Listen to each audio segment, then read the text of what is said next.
Bienvenidos a un nuevo evento virtual de la Escuela de la Lengua Española Momotombo. En el marco de la celebración del Bicentenario de la Independencia de Centroamérica, una perspectiva lingüística, el español, una lengua que nos diferencia, una lengua que nos une, tendremos la conferencia de apertura titulada La dialectalización del español nicaragüense en el siglo XVIII, algunos datos fónicos, a cargo del profesor José Luis Ramírez Luengo, quien es doctor en Filología Hispánica por la Universidad de Deusto, España, y académico correspondiente en Madrid de la Academia Mexicana de la Lengua. Ha investigado e impartido docencia en la Universidad de Jaén, la Universidad de Alcalá y la Universidad Autónoma de Querétaro. Y actualmente desarrolla la labor investigativa en la Universidad Complutense de Madrid. El doctor Ramírez Luengo ha sido invitado en diferentes instituciones de enseñanza superior de Europa e Iberoamérica.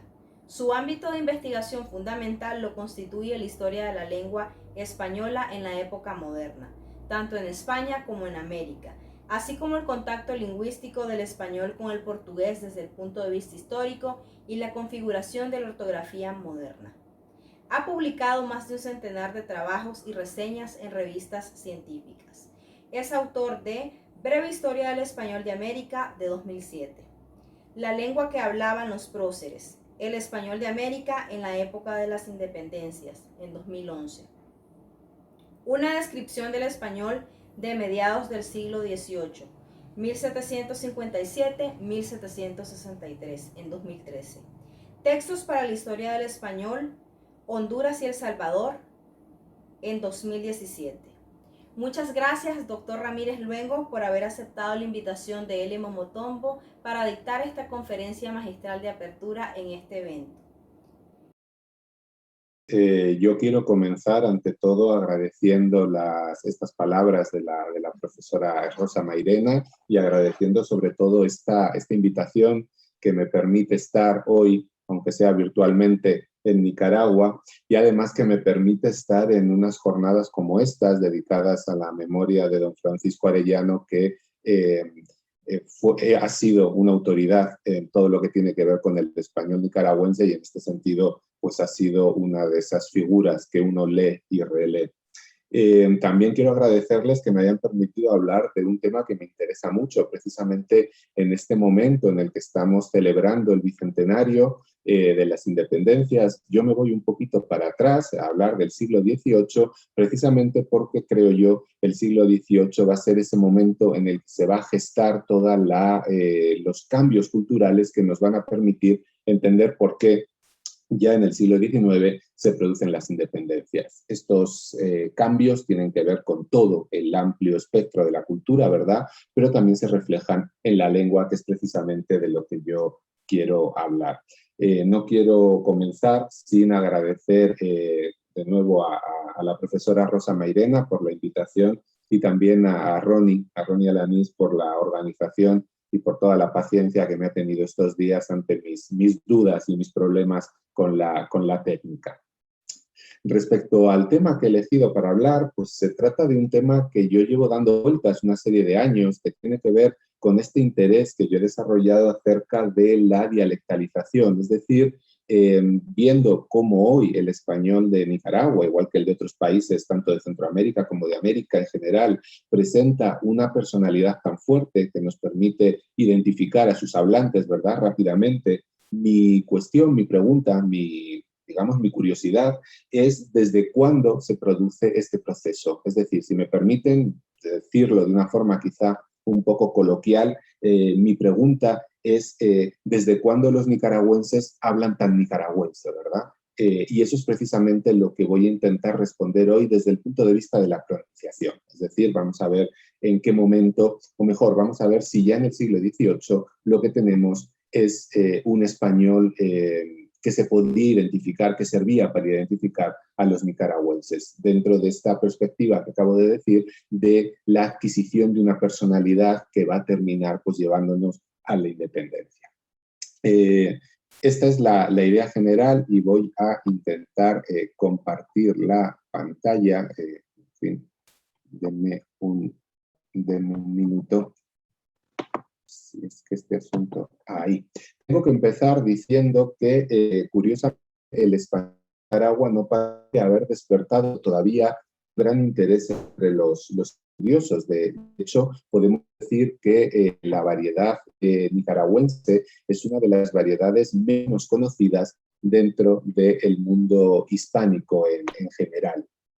Por supuesto, cuando digo que es una variedad poco atendida, no quiero decir que sea una variedad absolutamente desconocida, porque es cierto que existen ya una serie de trabajos y he apuntado ahí simplemente algunos, hay más, por supuesto, que nos dan información sobre cómo hablan los nicaragüenses en el momento actual. He citado ahí pues, a Icaza Tijerino, ¿verdad? Que es un trabajo clásico, por supuesto a Carlos Mántica, que es absolutamente fundamental citarlo, los trabajos de Lipski, los trabajos de Rosales Solís y algunos otros que nos permiten saber, tener una idea más o menos completa de cómo es a día de hoy el español de los nicaragüenses. El hecho de que exista un atlas lingüístico, el que desarrolla Rosales Solís en el año 2008, nos permite precisamente conocer bien la distribución de los fenómenos más importantes de este dialecto, de este habla regional, y además, o nacional más bien, y además nos abre líneas de trabajo que habrá que seguir investigando. Frente a esta idea de que la sincronía pues, cuenta ya con ciertos trabajos que nos permiten conocer bien cómo es esta variedad, tenemos que decir que los trabajos que se dedican a la historia, los trabajos de índole histórico, son mucho más escasos. Son tan escasos que podemos decir que la historia del español de Nicaragua es todavía una tarea por desarrollar, un trabajo que hay que desarrollar en el futuro. ¿Qué es lo que tenemos? De nuevo, les he apuntado ahí algunos, no todos, pero gran parte de los trabajos con los que contamos. Por un lado, una breve descripción del español que llega a la región en el siglo XVI de Alemán Ocampo, y después una serie de trabajos muy puntuales, muy parciales, muy incompletos, de mi autoría, 2012, 18, 21, y en prensa, que analizan alguna serie de cuestiones fónicas, cuestiones léxicas, y además también tenemos algunos trabajos como el de Arellano del año 92 o el de Quesada Pacheco del año 2003, donde se investiga y se analiza la labor de algunos lexicógrafos y algunos gramáticos del siglo XIX que, bueno, digamos que sus datos se pueden considerar ya parte de la historia del español de Nicaragua.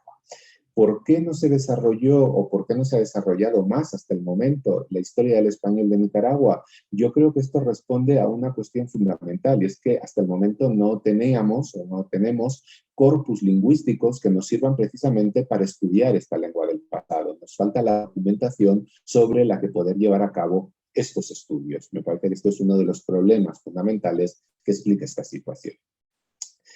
Por tanto, podemos decir que el estudio histórico del español nicaragüense se erige como una de las tareas fundamentales a las que se tienen que dedicar los estudiosos, los filólogos interesados en la diacronía, tanto nacionales, nicaragüenses, como extranjeros.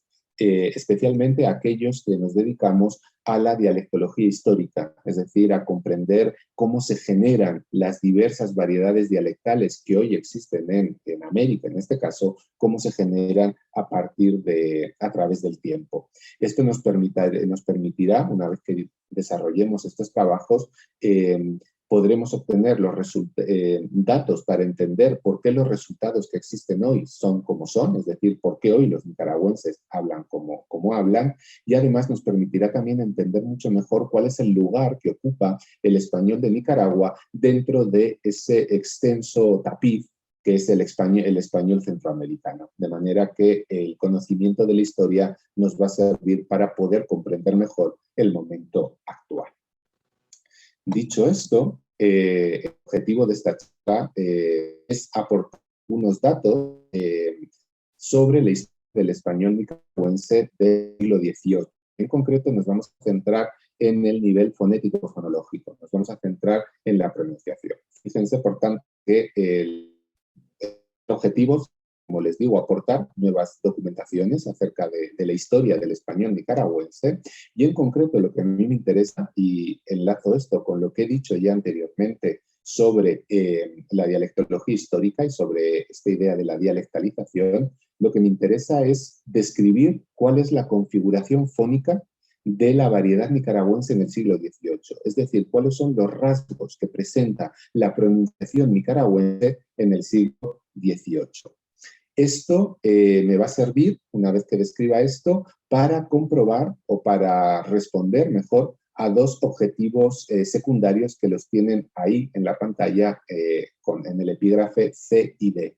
Por un lado, comprobar el grado de dialectalización que existe ya en el siglo XVIII, en el siglo ilustrado, es decir, descubrir cuál es el grado de personalidad que presenta en la pronunciación el español nicaragüense del siglo XVIII, y por otro lado, ver dentro de lo que es la historia de esta variedad, dónde se ubica el siglo XVIII. Es decir, ver cuáles son las coincidencias y las diferencias que muestra el siglo XVIII respecto al momento actual. Saber si desde el punto de vista de la pronunciación, el español nicaragüense del siglo XVIII es ya un español moderno, enlaza con lo que actualmente se utiliza en Nicaragua, o lo podemos considerar todavía un español antiguo, perteneciente a otra época de la historia, como quieran llamar. Para poder llevar a cabo este trabajo, yo me he basado en un corpus que tiene que ver con esto que les decía antes, ¿verdad? De por qué no se ha hecho historia del español de Nicaragua. Les dije, el problema es que no había corpus para estudiarlo. Bueno, yo estoy preparando un corpus, una antología documental filológicamente fiable, como aparece en la pantalla. Se trata de un conjunto de 100 documentos históricos del 1680 a 1820, justamente previos a la independencia, que aparecerán, y tocaré madera, aparecerán, si todo va bien, el año que viene en la Universidad de Costa Rica. Por tanto, fíjense que ahora, con esta antología de documentos que ahora les voy a describir, ya tendríamos esos materiales con los que poder llevar a cabo la historia del español nicaragüense, o al menos comenzar a llevar a cabo la historia del español nicaragüense.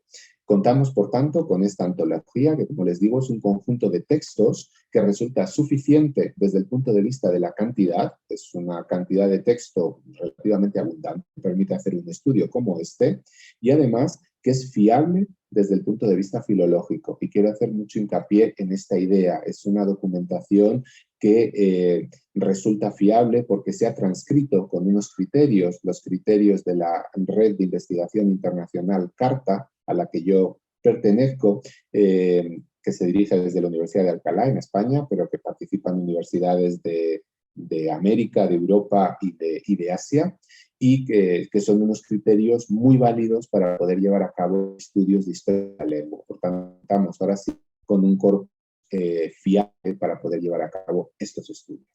En concreto, para este trabajo que les estoy presentando, he contado con 60 documentos del siglo XVIII que se extienden entre el año 1703, más antiguo, y 1800, el más moderno, que están escritos en diversas localidades del occidente nicaragüense. En localidades, les he apuntado ahí, Palacahuí, El Realejo, Rivas, Granada y León. La mayor parte de los documentos vienen de Granada y León, porque evidentemente eran los grandes centros coloniales, pero también aparece documentación de estas otras localidades y de alguna otra, he de decir. Alguien me podría preguntar que por qué la documentación viene del occidente del país y no del oriente. Tengan en cuenta que durante la época colonial el oriente del país está fuera de lo que es el dominio hispánico, ¿verdad? De manera que podemos decir que la zona donde se hablaba español era lo que hoy es el occidente de la República, no tanto el oriente. De ahí que la documentación del siglo XVIII venga precisamente de estas zonas donde se hablaba español. Desde el punto de vista tipológico, ¿qué tipo de textos es el que compone esta antología? Se trata de tipologías jurídico-administrativas, documentos relativamente breves que pertenecen al universo del discurso administrativo. Aparecen ciertas tipologías que me resultaban más interesantes, por eso están especialmente representadas, tipologías como denuncias de la Inquisición, memoriales, interrogatorios, es decir, documentación donde se refleja en la medida de lo posible el habla cotidiana, ¿verdad? Donde se está copiando lo que decían estos hombres y estas mujeres que están denunciando, y por tanto representa muy bien lo que era el habla coloquial, aunque también he de decir que aparecen otros tipos de textos que no tienen estas características, pero que también son interesantes, como por ejemplo cartas, tanto oficiales como privadas, por ejemplo una crónica en la que se describe la llegada de los misquitos al León a finales del siglo XVIII. Es decir, es una tipología bastante amplia en la que predomina esta documentación de tipo administrativo y sobre todo algunos tipos específicos como los que aparecen allá, denuncias, memoriales, etc. Estos textos, como todavía no he podido ir a Nicaragua a buscar allá en los archivos locales la documentación, he tenido que trabajar con lo que he podido, ¿verdad? Y en concreto los textos provienen en su mayor parte del Archivo General de la Nación, de la Ciudad de México, sobre todo del Fondo Inquisición. Toda esta documentación de la Inquisición de toda Centroamérica se conserva en el Archivo General de la Nación de la Ciudad de México y precisamente por eso es un archivo fundamental para estudiar no solo el español mexicano, sino también el español centroamericano. La mayor parte de los textos, como les digo, vienen del Archivo General de la Nación, del Fondo Inquisición, aunque también aparecen otros textos que vienen del Archivo de Indias, en Sevilla, y que sirven para completar, pues digamos, esos huecos que dejaba la documentación conservada en el Archivo General de la Nación.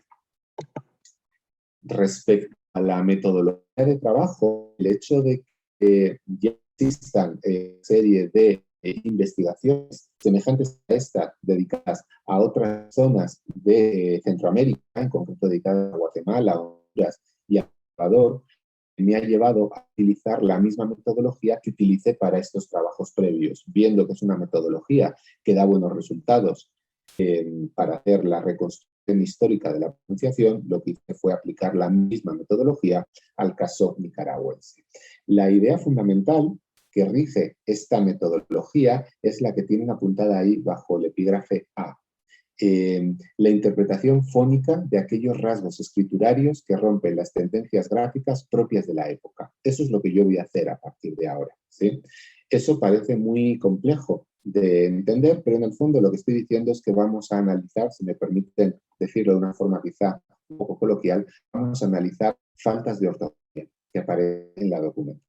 ¿Sí? Cuando yo hablo de tendencias gráficas propias de una época, me refiero a aquellos usos en la escritura que eran más habituales, ¿sí? A día de hoy, ventana con V, es una tendencia, la verdad, hijo con H, de una tendencia gráfica. Lo que vamos a hacer nosotros va a ser buscar aquellos, como ponen en el punto B, en el proceso de trabajo, vamos a detectar esas grafías que rompen lo esperable, que no están siguiendo lo que es más habitual, lo que podría ser una ventana con B en el caso actual, o un hijo sin H, que es lo que se conocen como cacografías, y cuando sea posible, no siempre lo va a ser, pero cuando sea posible, vamos a interpretar fónicamente estos errores gráficos. Es decir, esta persona que escribe este elemento de esta manera, ¿por qué lo escribe así? Bueno, vamos a ver si lo podemos interpretar desde el punto de vista fónico. Quizá lo escribe porque lo pronuncia así.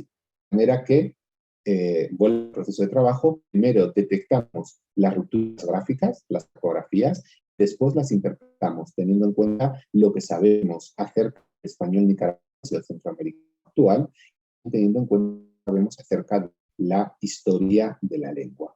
Esa es la forma más precisa. Tiene problemas, es una metodología que presenta problemas, pero quizá sea la metodología más válida a la hora de reconstruir la pronunciación de un momento del pasado, de la historia. Y ahí les he puesto un ejemplo muy claro, ¿sí? Caballo es una palabra que nosotros esperamos ver escrita con Y, con doble L, con L, perdón, no con Y, con L, ¿verdad? Con doble L. Cuando detectamos que caballo lo han escrito con Y o con Y, que diríamos en España, hay una ruptura gráfica, es decir, hay un uso gráfico que se sale de lo esperable y tendremos que intentar explicarlo. ¿Por qué? Porque esta persona escribió caballo con Y no con ella. Bueno, sabiendo que a día de hoy en Nicaragua existe yeísmo, ¿verdad? En Nicaragua como en muchas otras zonas, tanto de América como de España, yo mismo soy yeísta, podemos suponer que este error, que esta falta de ortografía, y digo ortografía con muchas comillas, hablar de ortografía en el siglo XVIII no es muy realista, en todo caso que esta falta responde precisamente al yeísmo. De manera que esa es la metodología que vamos a utilizar para poder reconstruir la pronunciación del español, en este caso del español nicaragüense del siglo XVIII, a partir de lo que nos dicen los documentos. Y dicho esto, paso ahora sí a describir los datos del corpus.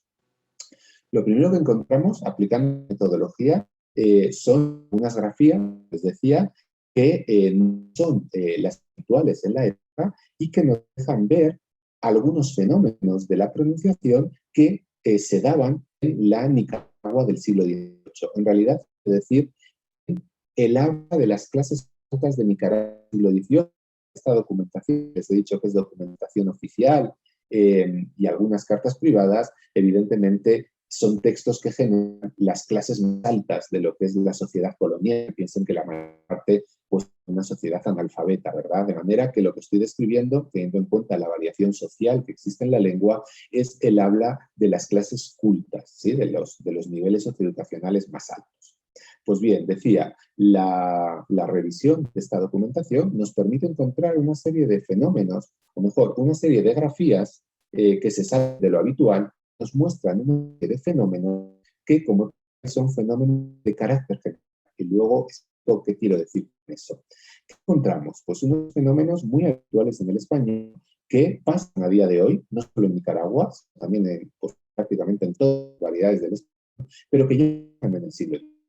Y eso es lo que demuestra la escritura. Por ejemplo, ¿qué encuentro? Encuentro simplificaciones de vocales en contacto. Cuando nosotros tenemos dos vocales iguales en contacto, evidentemente no pronunciamos las dos de manera habitual. No decimos de Estevez, sino que decimos de Estevez, ¿sí? O no decimos leerá, sino que decimos leerá.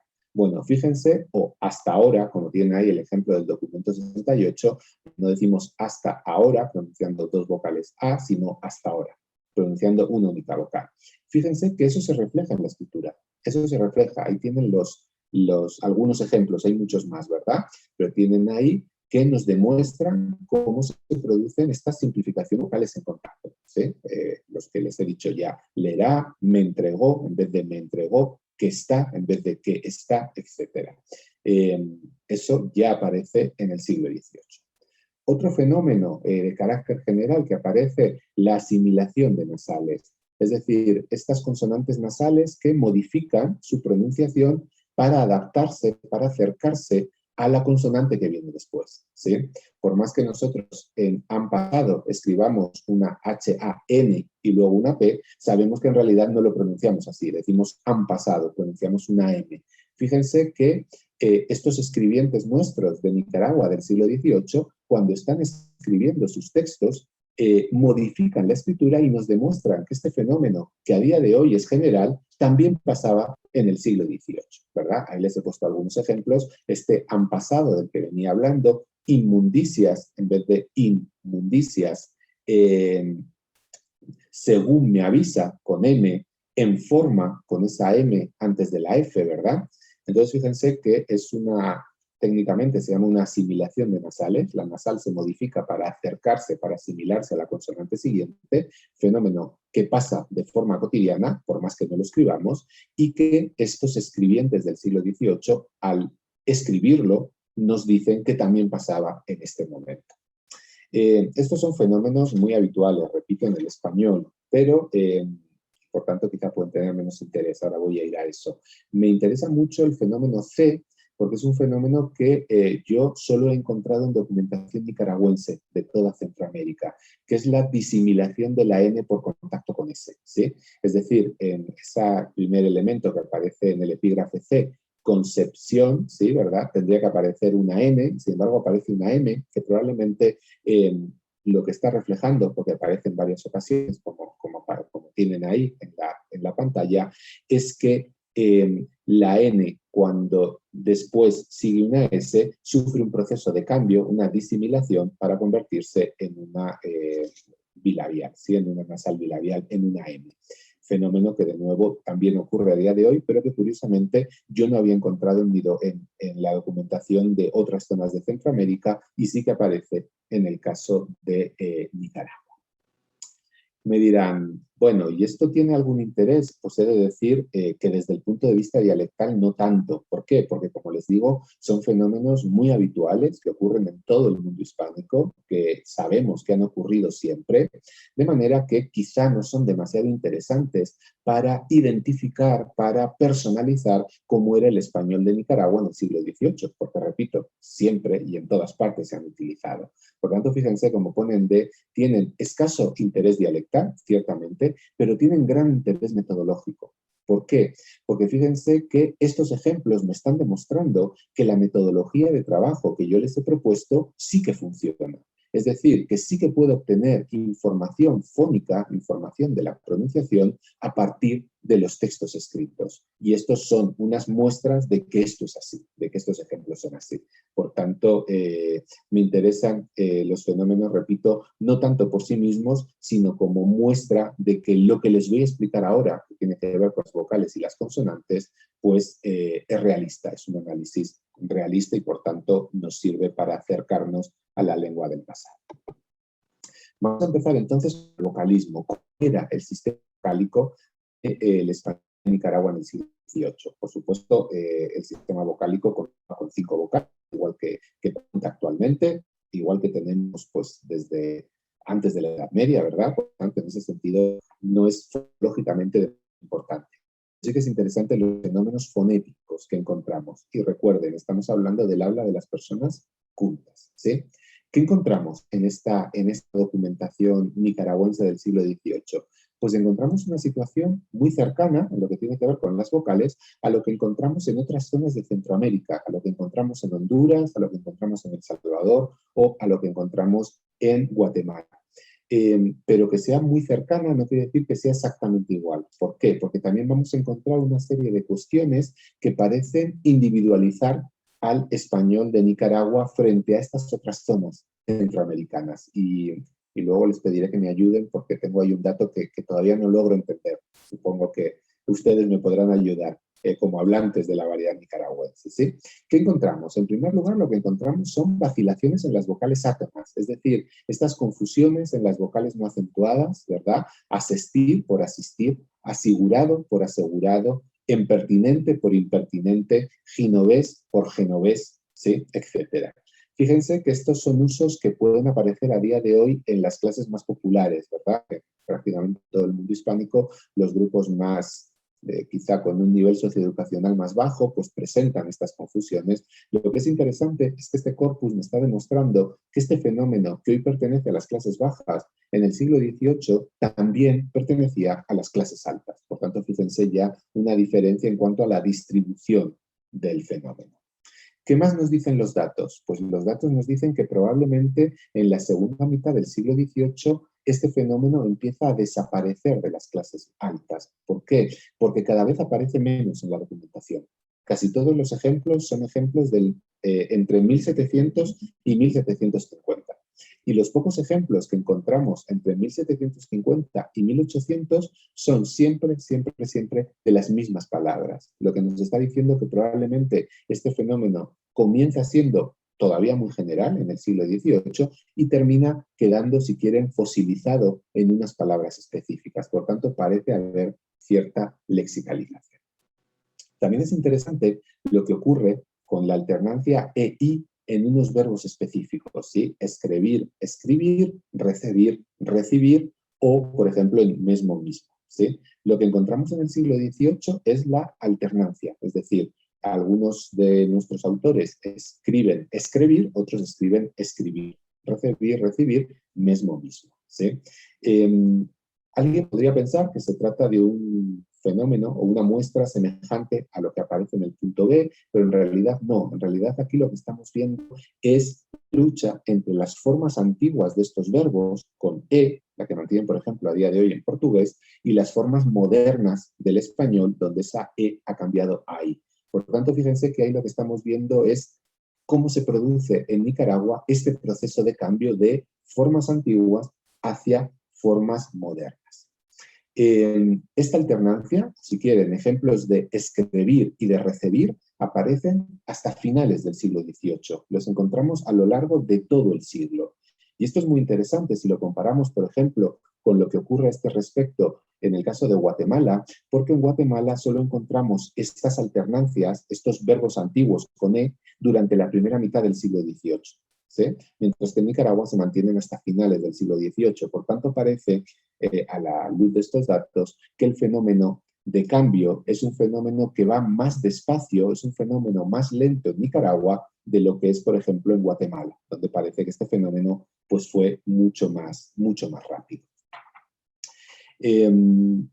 Otros fenómenos que también son interesantes desde el punto de vista de las vocales, entre otras cosas porque se mantienen a día de hoy, es la diptongación de los hiatos, ¿sí? Estas dos vocales en hiato que se encuentran juntas y una de ellas sufre un proceso de cambio para transformarse en diptongo porque supone una pronunciación más económica, una pronunciación, si quieren, con menos esfuerzo, ¿no? Laureano se transforma en lauriano, Carrión se transforma en carreón, ahí en realidad lo que tenemos es una ultracorrección, idóneo en idóneo o golpease en golpease, ¿sí? O costeé en costeé.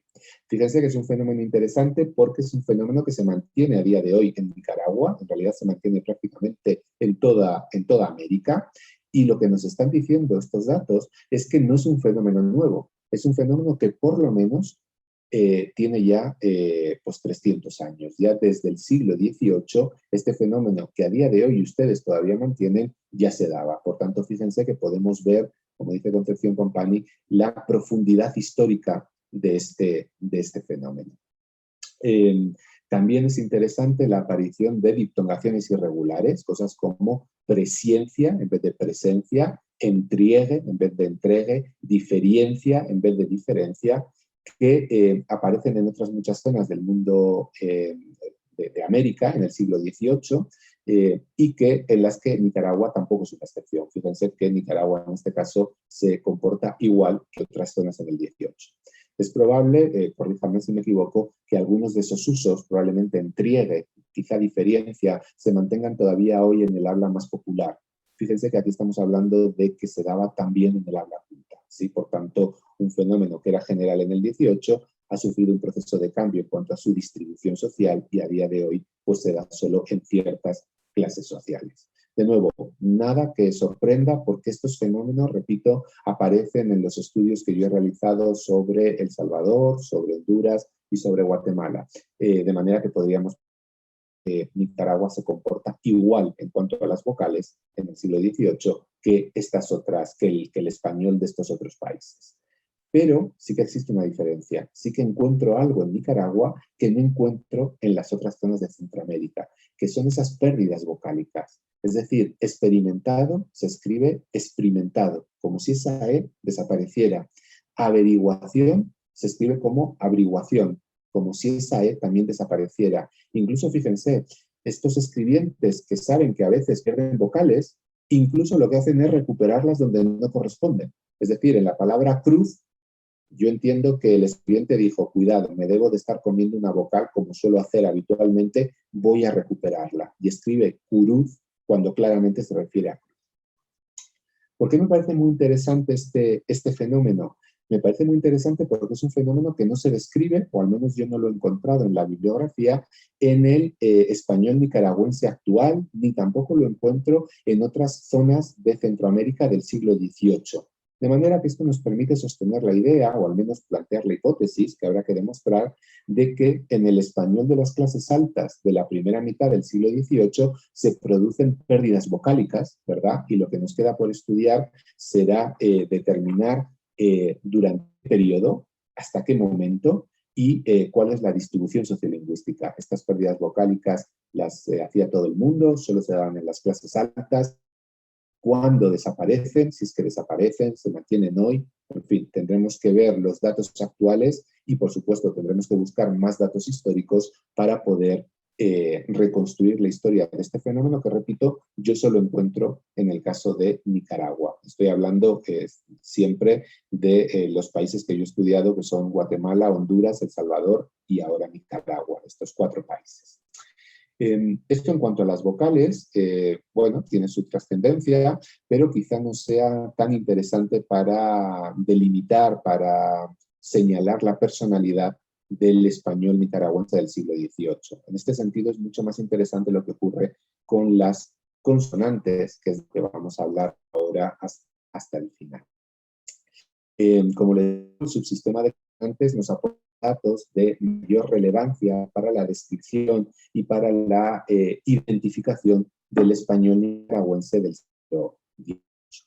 El primer fenómeno que hay que señalar, general, en prácticamente los 60 documentos, en realidad está en 59, y es que el otro documento es de un español emigrado, es del obispo de Nicaragua, por tanto no es un español nicaragüense en sí, es la indistinción de sibilantes. Fíjense, aparecen grafías que se podrían encontrar a día de hoy, probablemente entre aquellas personas que no están tan acostumbradas a escribir, ¿verdad? Grafías del estilo de vecino con S, filosofía, pero escrito con Z, vergüenza con S, 10, iglesia con Z, país en vez de país, ¿sí?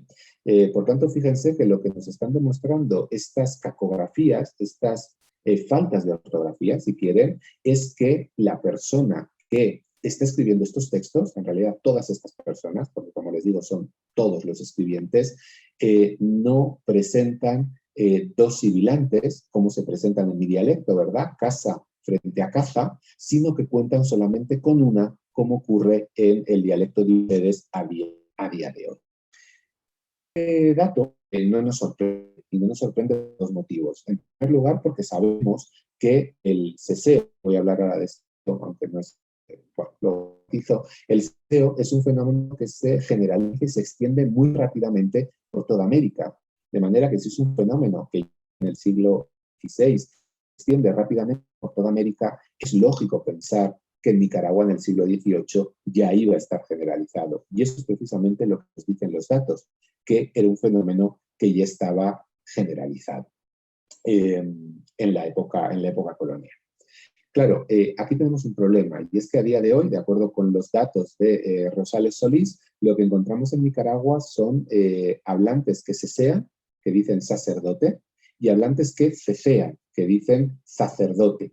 Entonces la pregunta es, bueno, estos escribientes del siglo XVIII, ¿qué hacían? ¿Seseaban o ceceaban? ¿Decían sacerdote o decían sacerdote?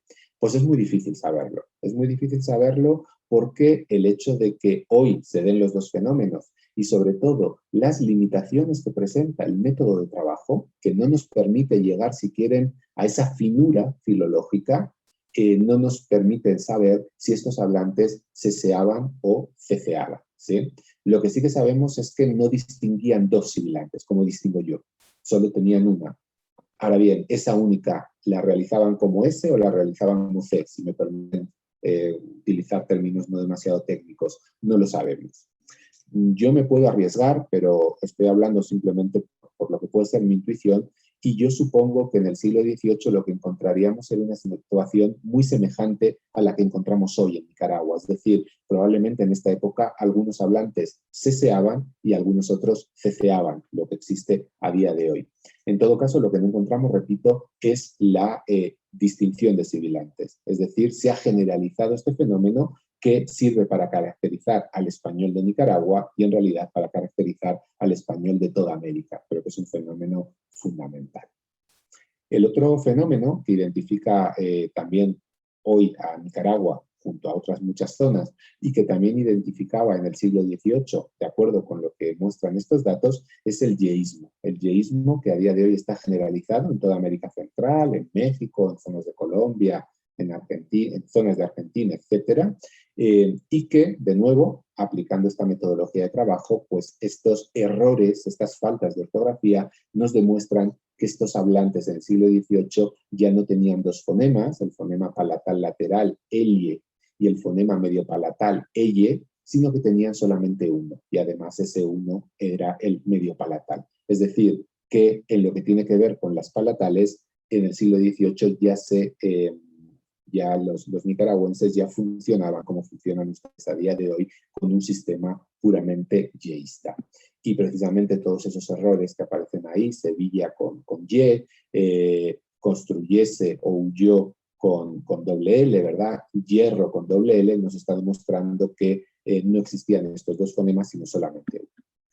Quizás es más interesante, más allá del yeísmo, que bueno, es un fenómeno muy interesante, pero muy generalizado, ¿verdad?, en el mundo hispánico, algo que es más propio de Centroamérica es lo que ocurre con este elemento Y cuando está en contacto con una vocal I, y es que muchas veces se pierde esto que cuchillo en vez de cuchillo, gallina en vez de gallina, etc. Es un fenómeno, de nuevo, que Rosales Solís detecta a día de hoy en Nicaragua y que podemos datar ya en el siglo XVIII. ¿Por qué? Porque encontramos algún ejemplo. La palabra campanillas aparece escrito como campanillas, lo que quiere decir que esa pérdida del elemento Y, que a día de hoy se produce cuando está en contacto con la I, ya se producía en el siglo XVIII, en concreto en un documento de 1771 de la ciudad de León. Por tanto, fíjense que es un fenómeno que, repito, no es un fenómeno solamente de hoy, sino que por lo menos viene desde el siglo XVIII. Quizá el otro rasgo identificador del consonantismo del Nicaragua, en contraste con lo que ocurre con Costa Rica o con Guatemala, por ejemplo, es que yo llamo un consonantismo débil, consonantismo innovador. ¿Sí? Dicho de una forma popular, podríamos decir que ustedes se comen las letras, ¿verdad? Dicho con muchas comillas, y eso precisamente es lo que se denomina consonantismo débil y consonantismo innovador. He de decir que ese es el futuro del español, no mi pronunciación con todas sus S's, sino en realidad la pronunciación de ustedes con la S aspirada. Bueno, este consonantismo débil, que se ve en muchos fenómenos, ahora voy a pasar a describirlos, está hoy claramente asentado en todo el país, ¿verdad? O en casi todo el país, al menos en el habla de los monolingües. Y de nuevo la pregunta es, ¿qué pasaba en el siglo XVIII? Pues lo que encontramos es que en el siglo XVIII este consonantismo débil e innovador que tienen ustedes hoy también existe. Y ahí he puesto algunos ejemplos. ¿Qué fenómenos estaban ya en el siglo XVIII? En primer lugar, la aspiración de la inclusiva, ¿verdad? Las casas, que diría yo, que ustedes transforman en este bellísimo las casas, ¿sí? Con esa aspiración.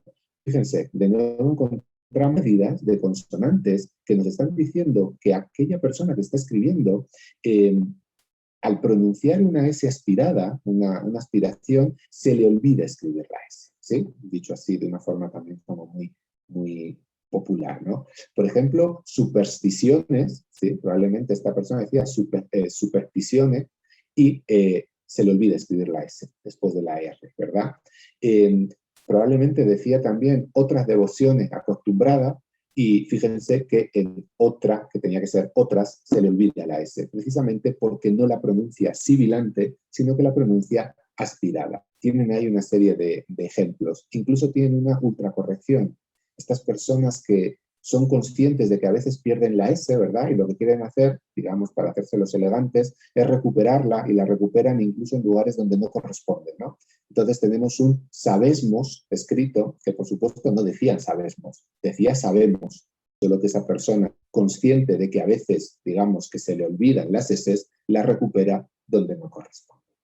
Fenómeno que a día de hoy está generalizado en el caso de Nicaragua, que ustedes comparten con El Salvador y con gran parte de Honduras, y que a la luz de estos datos existía ya en el siglo XVIII. Otro fenómeno que me parece más interesante, porque marca un contraste con la situación actual, es la aspiración de la S intervocálica. Es decir, ese ejemplo del documento 23, donde aparece una H en lugar de una S, ¿verdad? Yo creo que debe interpretarse como un sugesore, ¿sí? Sugesore, donde esa S intervocálica se ha aspirado igual que se aspira a la S final, ¿sí? O ese proporción pone, pero en realidad probablemente es un proposición que hace que se pierda esa S. Perdón por mi pronunciación, como yo soy del consonantismo conservador, ¿verdad? A veces no lo realizo demasiado bien. ¿Por qué digo que me resulta interesante este fenómeno? Porque este es un fenómeno que, una vez más, de acuerdo con con Rosales Solís, y se lo consulté a ella porque me quedaba la duda, es prácticamente inexistente en el español nicaragüense actual. Se da, por ejemplo, en otras variedades. Se da en las Antillas, se da en zonas de Colombia, se da en Honduras, sin ir más lejos, ¿verdad? Eh, a la luz de estos ejemplos, parece, habría que analizarlo más, pero parece que este fenómeno que hoy se conserva en Honduras, quizá en el siglo XVIII también existía en Nicaragua, solo que después desapareció. Bueno, es un fenómeno, es algo que hay que estudiar todavía mucho más, pero digamos que estos errores en la escritura nos permiten suponer que quizá ya se daba y entonces habrá que analizar en qué momento ustedes recuperan esa S en posición intervocálica. Es un tema que queda por analizar. Otro fenómeno que tiene que ver con este consonantismo débil y con esta pérdida de elementos, la elisión de la D, la caída de la D tanto en posición final como en posición intervocálica, ¿sí? Que es algo, de nuevo, muy general en muchas zonas de América, también de España, ¿verdad? Pero que también caracteriza a día de hoy al español de Nicaragua. Encuentro casos como aonde, por adonde, dejo el de predicadores, que es más discutible, pero un caso clarísimo, casado en vez de casado, verdad en vez de verdad. Incluso, de nuevo, este hablante que es consciente de que a veces pierde la D, la recupera cuando no corresponde. Dice, cielos, digo Perú, seguro que me estoy comiendo la D, como cuando digo verdad, voy a escribirla. Por tanto, fíjense que todas estas muestras nos están diciendo que, de nuevo, un fenómeno como es la elisión de la D, que es un fenómeno que a día de hoy en Nicaragua se da, podemos ubicarlo ya en el siglo XVIII. Por tanto, es un fenómeno, de nuevo, que tiene una profundidad histórica muy notable. Más cuestiones que tienen que ver con el consonantismo del innovador, de ir hacia las Antillas o incluso ir hacia el francés, ¿verdad? Todos estos fenómenos que también ha generalizado el francés dentro de las lenguas románicas. La velarización del N. Frente a la N implosiva, a la N en final, que es dialecto, pero que otros muchos, es alveolar, canción, canción. La N de ustedes es una N velarizada, que se pronuncia en la parte del velo del paladar, canción, que es un proceso de debilitamiento. Es un fenómeno que ustedes comparten con toda Centroamérica, desde Guatemala, por lo menos, hasta Costa Rica. Probablemente Panamá también, pero digamos que no conozco lo suficiente Panamá como para atreverme a decir. ¿Sí? Lo que encontramos en el caso del corpus son Ns que faltan. Alguien podría decir, es que no la pronuncian. Probablemente lo que estamos viendo ahí es este proceso de velarización, un proceso de debilitamiento. Quizá no una pérdida total, pero sí cierto debilitamiento, que repito, a día de hoy ustedes tienen, ¿verdad? Y, de nuevo, podemos ubicarlo en el 18. Ahí les he puesto algún ejemplo. Es indemnizarme por indemnizarme, ¿verdad? O, por ejemplo, una contracorrección, una vez más. Comenzaros en vez de comenzaron, ¿sí? ¿Qué ocurre? Esta persona sabe que a veces, bueno, ha perdido la N, ¿verdad? Sabe que a veces pierde la S y lo que hace es recuperar una S cuando tenía que recuperar una N. Por todos esos procesos de debilitamiento consonántico. Aquí lo que estaríamos viendo sería la velarización. Otro proceso de, creo que voy tarde, pero ya voy avanzando. Otro proceso que tiene que ver con este consonantismo débil innovador, que también los caracteriza a ustedes y los identifica muy bien frente, por ejemplo, a los ticos, ¿verdad? Frente a los costarricenses, excepto la zona de Nicoya, que ya sabemos que desde el punto de vista lingüístico es Nicaragua, ¿verdad? Es los fenómenos con las líquidas. ¿Qué les ocurre cuando aparece una R, una L, ¿verdad? En posición, sobre todo final de sílaba, en posición implosiva. Ahí lo que encontramos son varios fenómenos. Algunos en posición final, otros en otras posiciones. Por ejemplo, la elisión. A veces se pierde, ¿sí? Presbítero se queda en presbíteros, se pierde esa R. Eso quizás sea un mero error gráfico, no me parece muy probatorio. Sí que me parece más probatorio porque, por ejemplo, ese tergiversación, que diría esta persona, que ya sabemos que eran ceseantes, ¿verdad? En vez de tergiversación, se pierde la R, o ese declaración, donde la R se cae, y entonces lo que hacen es unirse las dos vocales. Declaración, declaración, declaración. ¿Sí? Fíjense, fenómenos de debilitamiento que otra vez nos lleva a esta idea de un consonantismo débil, un consonantismo innovador. A veces hay metátesis, confusión RL, ¿verdad? Cuando limita a un cubano, esto de mi amor, ¿verdad? Bueno, nosotros lo que encontramos en el siglo XVIII es en esta documentación de Nicaragua es Filcal por fiscal, Ferrel por Ferrer o Garbes por Galvez. ¿Sí? Estamos hablando de Matías de Galvez y aparece varias veces como Matías de Garbes, ¿sí? Probablemente por esta idea de debilitamiento.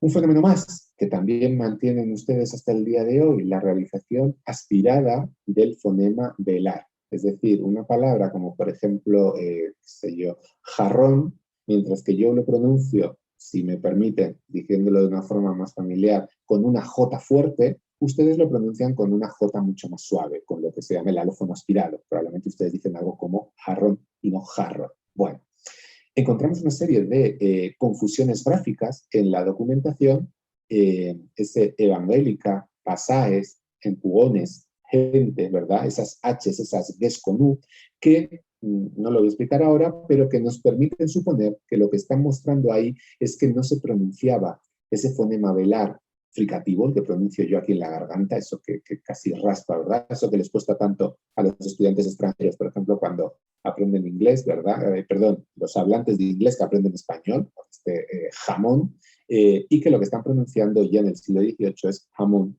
de una forma aspirada, exactamente igual a como la pronuncian hoy. Es otro fenómeno que tiene que ver con este consonantismo débil y, como les decía, este consonantismo innovador. Y por último, ya casi terminando, otros fenómenos que aparecen que ya tienen que ver con esta cuestión del fonetismo innovador, pero que también son interesantes para completar un poquito más esta descripción de cómo es el español nicaragüense del siglo XVIII. Se los he apuntado cuatro que aparecen muy poquito, pero que son interesantes. Por un lado, el mantenimiento de la aspiración inicial.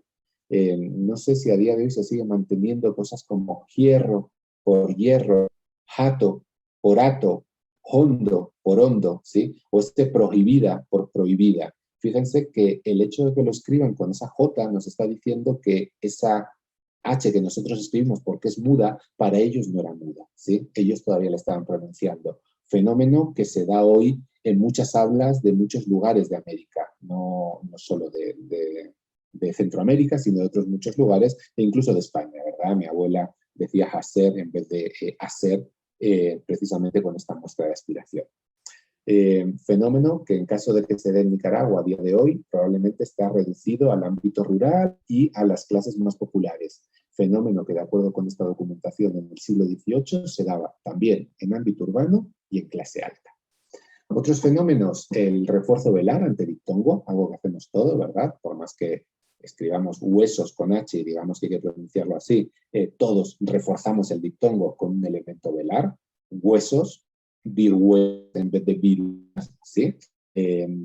Usos de nuevo que no son nicaragüenses, del 18, aparecen en muchas zonas de América, pero esto nos demuestra que a este respecto Nicaragua no es una excepción, sino que lo que está haciendo es seguir las tendencias que existían en el español de la época. La converge, que es un fenómeno muy en las aulas populares, todavía a día de hoy, por ejemplo en España en el ámbito rural y en ciertas zonas de América, aparece, en vez de gusanos, aparece gusanos, ¿sí? Y, bueno, lo que se llama la desacralización contextual, que además por ejemplo está mal puesto, en vez de decir compañía, como la N se acompaña de la I, digamos que la ñ, bueno, sufre un proceso de cambio, sería compañía. No me interesa demasiado. Son interesantes estos 4 fenómenos que les acabo de señalar, quizá no tanto para establecer el perfil dialectal de Nicaragua, como sí que son los anteriores, pero sí que son interesantes para mostrar pues, otros rasgos de la pronunciación que se daban en la época y que, repito, no son peculiares de Nicaragua porque también se daban en otras zonas de América. Ahora sí, el último fenómeno que quiero analizar es lo que tiene que ver con los grupos cultos consonánticos. Durante el siglo XVIII, lo que descubrimos, ya desde el siglo XVII, es que se está produciendo un cambio en lo que tiene que ver con estos grupos, ¿verdad? Consonánticos que aparecen en posición final de la, es decir, refiriendo a posición entre doctor y dotor, ¿sí? A día de hoy sabemos que doctor tiene una distribución sociolingüística en todo el mundo hispánico. El habla culta dice doctor, las hablas populares siguen prefiriendo decir doctor, que por cierto es, digamos, lo que sigue las tendencias propias del español. Ese doctor va en contra de las tendencias del español. Tradicionalmente se dice que en el siglo XVIII la Real Academia decide que hay que decir doctor y todo el mundo empieza a decir doctor. Yo pienso que es al revés, que ya desde el siglo XVII esa tendencia se estaba dando y la Real Academia lo único que hace es dar por bueno algo que la gente ya hacía. Y en todo caso, para ver cuál era la situación en Nicaragua, repito, recuerden que estamos con el habla de los grupos cultos, encontramos en el siglo XVIII es la convivencia de ambos fenómenos. Encontramos la convivencia de, si me permiten de nuevo el ejemplo, doctor y doctor, la convivencia de septiembre y septiembre, ¿sí? Pero también lo que vemos es que ya en el siglo XVIII y desde los primeros años hay una clara preferencia por el grupo pleno, ¿sí? Fíjense que me quedo con el grupo biconsonántico en principio. Ya para principio, en la primera mitad del siglo XVIII, el 81% de los ejemplos son plenos, doctor y septiembre. ¿Aparecen algunos casos simplificados? Sí, aparece algún doctor y algún septiembre, pero son claramente minoritarios. Fíjense que aquí vemos en el siglo XVIII cómo se produce un claro avance de esta solución moderna, de la que tenemos hoy. ¿Por qué? Porque pasa del 81 al 96.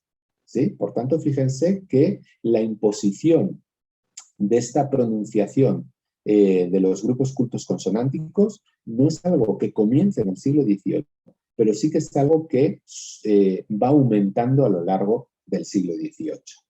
Eso en el caso de los grupos biconsonánticos, porque lo que vemos en el caso de los grupos triconsonánticos, me refiero a fenómenos como consciente, ¿sí? Donde hay una N, una S y una interdental C, o cosas, perdón, como, déjenme pensar, transformar, donde hay una N, una S y luego una F, ¿verdad? Lo que vemos es que en ese caso no se produce ese aumento. Lo que vemos a lo largo de todo el siglo XVIII es que en general se pronuncian, pero si se fijan, el porcentaje se mantiene igual en la primera y la segunda mitad. Esto nos permite llegar a dos o a varias conclusiones, ¿sí? Por un lado, que cuando hablamos de los grupos cultos consonánticos tenemos que distinguir los biconsonánticos y los triconsonánticos, porque no van a funcionar igual, ¿sí? Van a tener historias paralelas pero diferentes en cuanto al ritmo, ¿sí? Por otro lado, que estas tendencias nicaragüenses coinciden en general con lo que yo localizo en otras áreas de Centroamérica, coinciden en general con lo que ocurre en Guatemala, en Honduras o en El Salvador. Pero, en este caso, Nicaragua se muestra, igual que Honduras, más conservadora respecto a Guatemala y El Salvador. Parece que este proceso fue más rápido, la generalización de estos doctor, septiembre, indignar, ¿sí? Fue más rápido en Guatemala y en El Salvador que en Honduras y Nicaragua, que parecen que van un poquito más despacio, mantienen más la situación tradicional, ¿sí? Podríamos pensar que Guatemala es el foco de difusión lingüística, es quien pone de moda pronunciar doctor. Eso pasa rápidamente a El Salvador por las relaciones históricas tan estrechas que había entre Guatemala y El Salvador, y tarda un poquito más en llegar a Honduras y Nicaragua, porque evidentemente pues, las modas lingüísticas tardaban más en llegar porque eran zonas que estaban un poquito más al margen. Es una cuestión que habría que analizar más, pero en todo caso quizá por ahí pueda ir la explicación. Por tanto, fíjense, las mismas tendencias en todos los países de Centroamérica, pero no al mismo tiempo, ¿sí? Con diferencias en cuanto al ritmo de imposición.